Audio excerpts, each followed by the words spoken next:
Hello and welcome to my UCL Fantasy Matchday 1 team selection. Today I'll take you through my current team, which should be the finalised team for Matchday 1. Again, if anything changes you can find it in my Twitter, which is posted in the top left hand of the screen.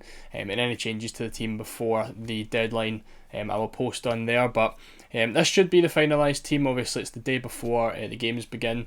And this is the kind of team that I've put together, so I don't expect there to be any changes, but as I say, just in case, make sure you go over there and have a look. So starting us off then, we are going for Wellenreuther, I want to say his name is, for Feyenoord. 4.5 million goalkeeper. Now if you watch the budget picks video, I had Blaswich in there as one of the main picks. In terms of the players who played in the first day, Blaswich was looking like the best. Wellenreuther was probably the only other 4.5 million option.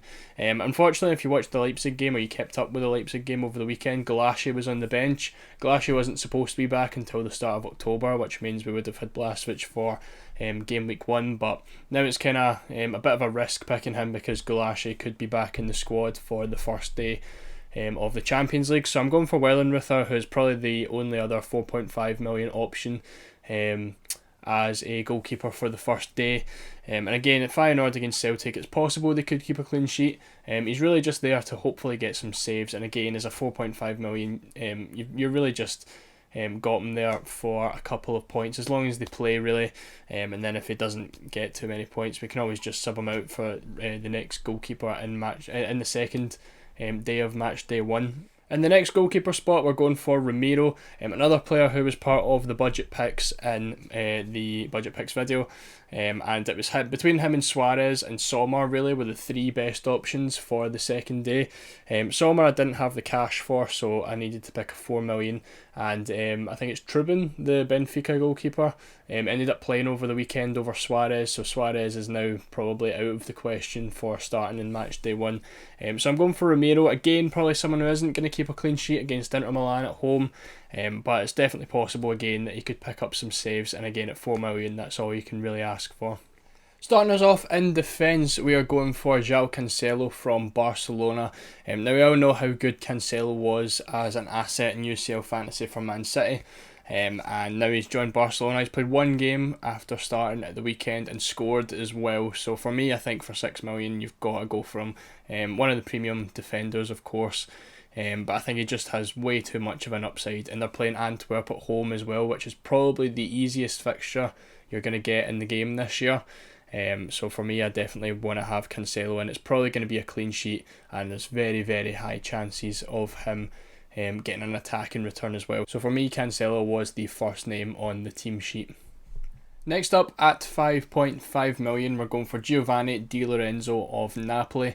Now, he was a very, very popular pick last year. He ended up the third highest scoring player in the game, the third highest scoring defender in the game, and the highest scoring of players that didn't play in the final.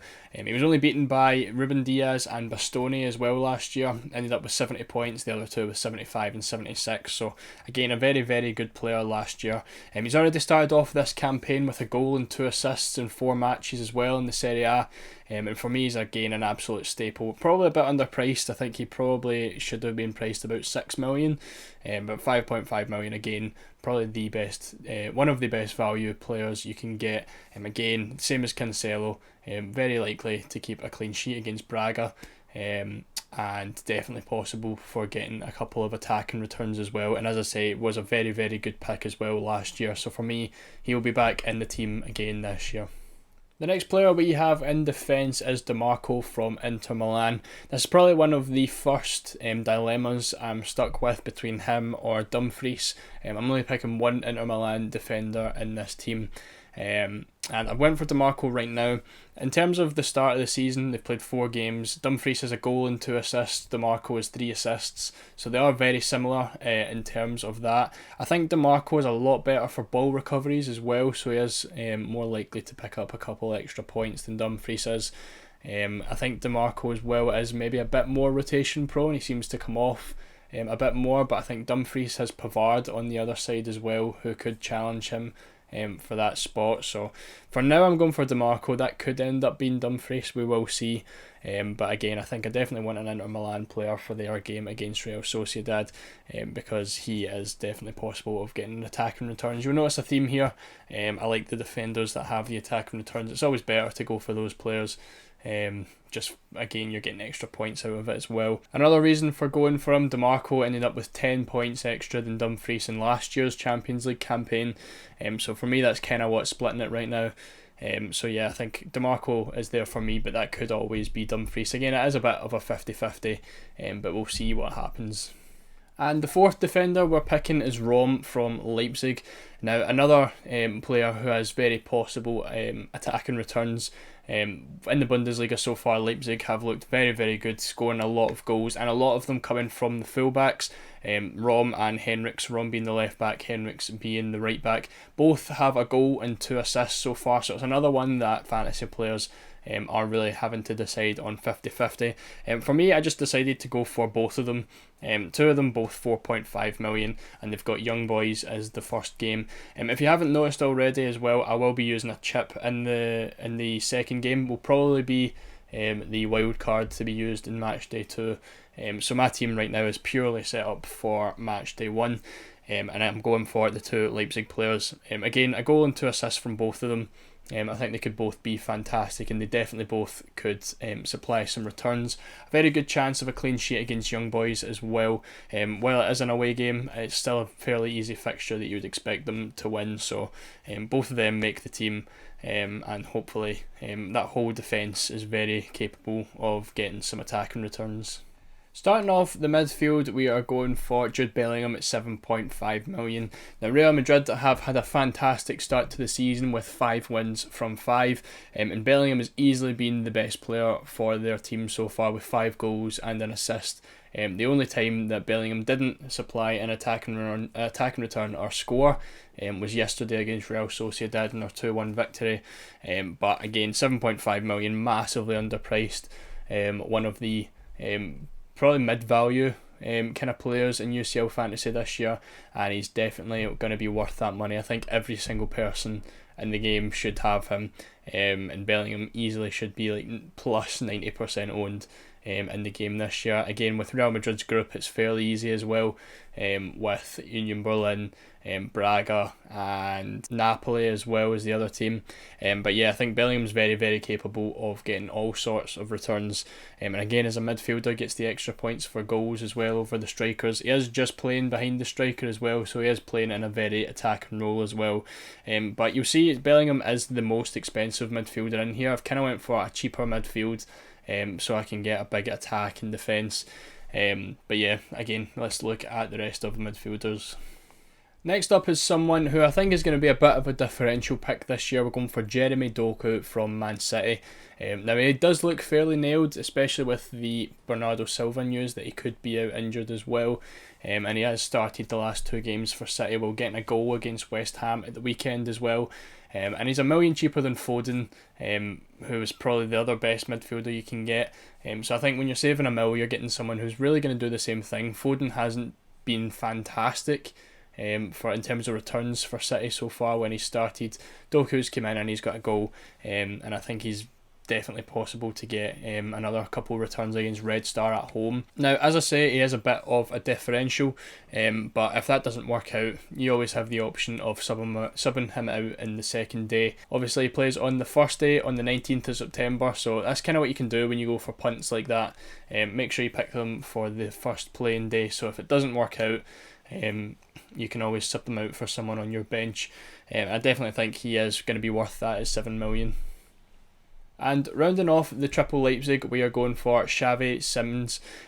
Probably easily the best 6.5 million midfielder in the game. There is a couple at that price which do look quite good, but Simons has looked fantastic at the start of the season for Leipzig. He has 3 goals and 4 assists.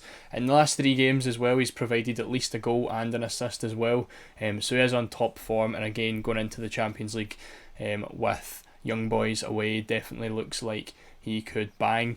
I think Danny Olmo's due to be out as well, which is why he's not in the team. He would have been in there at 7 million, but we're going for Xavi Simons instead because he's out injured, and it's a good chance for him to step up as well, and be that kind of main attacking threat for Leipzig. So again, 6.5 million.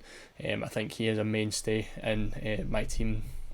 And the final two picks in midfield, we're going for Marcus Thuram and Ivanusic, I want to say, from Feyenoord. Now, these are probably, the reason I've done these two picks at the same time is because these two are the ones that could easily change before the final day. Again, Thuram, 6.5 million. He has been very, very good, scoring a couple goals for Inter as well at the start of the season. He is playing up front as well as a starting striker alongside Martinez, and I think 6.5 million, again, he is down as a midfielder and he looks very, very good. In terms of Ivanusic, it wasn't in the budget picks video because I only found out about him after. But 4.5 million, he is starting for Feyenoord. Feyenoord have scored 17 goals in the last 3 games as well, and he has been a big part of it with goals and assists as well, being very, very involved in the team. So I think for 4.5 million, he probably is up there with the better picks. Again, he is cheap because I wanted to be able to fund a big striker, a big front three. But again, Thuram, I think the only way he would come out is maybe for Galeno for Porto, who's on penalties and is playing Shakhtar away from home as well. For me, it's between those two. I think Galeno has the better fixture. Again, this is purely a matchday 1 team, so Thuram playing against Sociedad away is going to be a worse fixture than Galeno playing against Shakhtar away. So for me, that's one dilemma I've got. In terms of Ivanusic, that's really just in case I upgrade him. He is just there as a 4.5 million enabler who could do well. There also is, I don't really know what his name is. I think it's Barencia for Sociedad. He's like a left winger. He's also 4.5 million and starting. Scored against Real Madrid last night as well. And he does have a couple of goals under his belt this season. So again, it is between those two. But again, I think Ivanusic has the easier fixture than Sociedad. So that is the midfield. I think it looks good. Again, it is fairly cheap, but I do think they all are very capable of getting some points. And again, a couple of differential, couple of punts in there as well.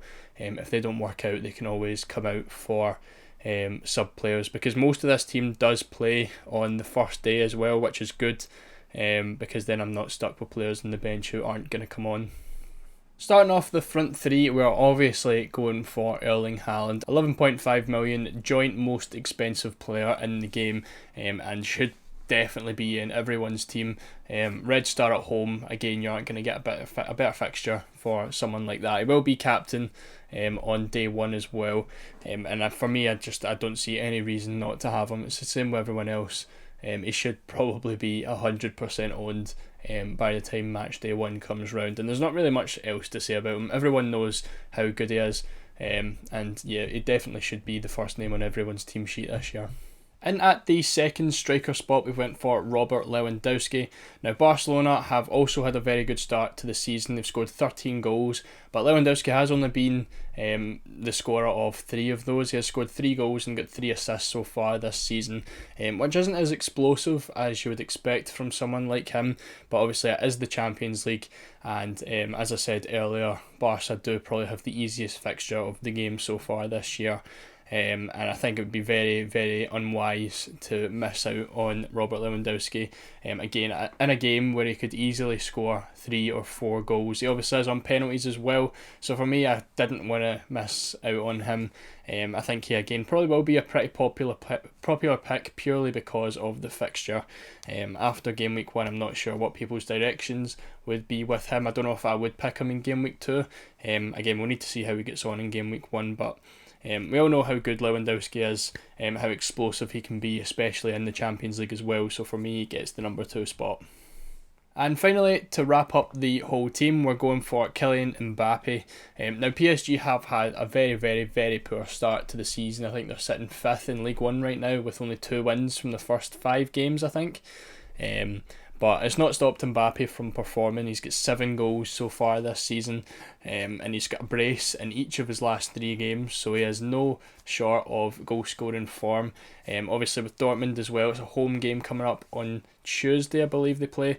And yeah, he's definitely capable of scoring in that game. Dortmund have also had a bit of a shaky start. I think they've had some draws against some of the lower level teams, and they are conceding goals as well. So I think Mbappe really is likely to score 1, maybe even 2, maybe even 3 goals in that game. Again, even with PSG's form, he is still getting the goals. He is playing at the left wing kind of position, and you can see he is performing from there. So for me, he's going to be in there. He is one of those players, however, that you could take out and save a lot of budget on. There is players like Julian Alvarez at 7 million. You're saving 4.5 million there.